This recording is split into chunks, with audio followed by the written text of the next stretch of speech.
Здравейте, приятели! Аз съм Стоян Семенски, вие сте с канала Anywhere Cook. Намирам се в Банско и по-точно в Евелина палас. Едно много кокетно местенце, което си заслужава да се посети. Особено ако карате ски или пък лятото, когато тази японска вишна цъфне, по-скоро в началото на май. Тогава става наистина приказно и много красиво. Сега ще направя едно ястие, което аз лично много харесвам и е сравнително бързо за приготвяне. Така наречената испанска тортия. Не е хляб с такава тънък хляб с такава кръгла форма, а по-скоро омлет, в който има и картофи. Аз ще добавя и няколко типично бански специалитети, като ето тази кървавица или кървавица, както се нарича тук.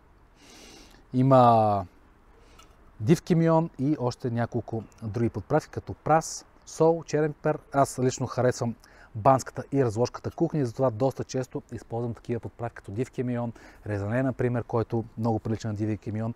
И общо взето това е типичното за тази част на България или за кухнята на тази част на България. Дивия кимион, вкусните, много питателни ястия, типични за планината, разбира се. Там се изисква много калории и сила.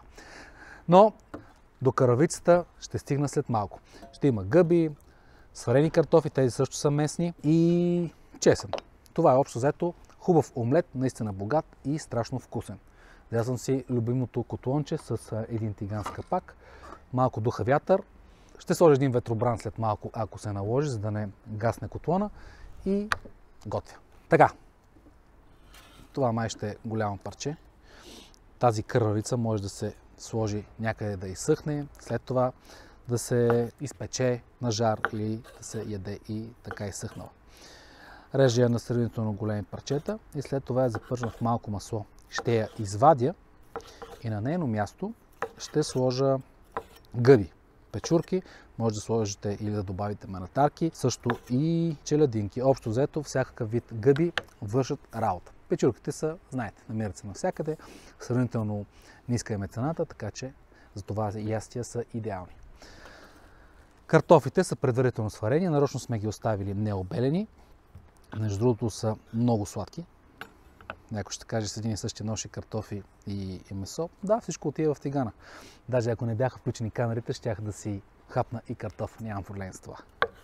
Ето, режа го и него на шайби. Може да си подготвя голяма част от нещата предварително. Между другото, за това ястие понякога ползвам и пържени картофи. Т.е. пържа ги в мазина и след това ги слагам в тигана при останалите продукти. Естествено, аз съм го пообогатил малко с кървавицата. Но и само картофи, някакво сирене и яйца е достатъчно добро и вкусно ястие. Малко подправки, зеления. Хубавото на ястията с яйца е, че каквото и да сложите, винаги става вкусно.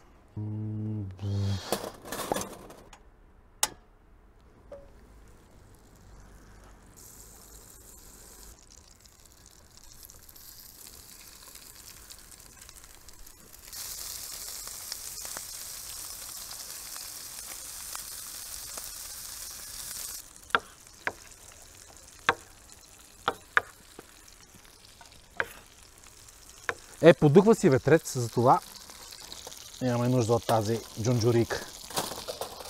Сега гъби. Махнал съм пънчетата, защото са много свежи гъбите. Почистени са предварително. Ако са по-стари, знаете, белеце, по-лесно става така. Сега чесън. Хоп! Една скелетка, две максимум. Така или иначе в кървавицата има достатъчно подправки. И трябва да прекаляваме, все пак търсим някакъв баланс.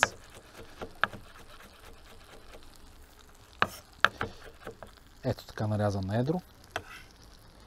Слагам го. Сол, черен пипер. Отново слагам ветробрана. И оставям така гъбите леко да поумекнат. После изваждам всичко от тигана. Слагам и картофите. Запържвам ги и тях с масло. Ще видите как продължавам.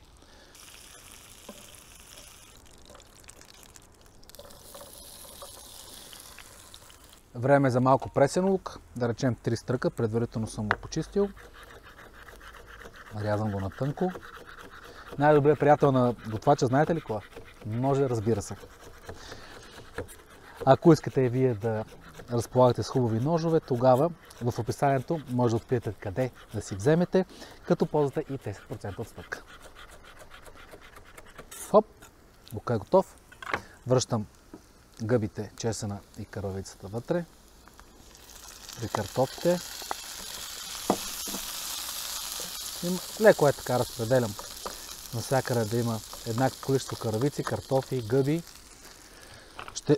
Опа, за малко да падна. Тук все още има сняг под мен. Ще разбия 4-5 яйца, ще ги изсипя отгоре.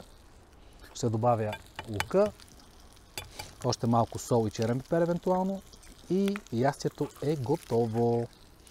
Може да се ароматизира с пресен магдано, с мащерка. Аз тук имам розмарин, но няма да го ползвам. Прекалено агресивен е като аромат, точно за това ястие. Хоп, нека са 5 за щастие, 5 яйца. Разбърквам, добавям лук, сол, пипер. Това е.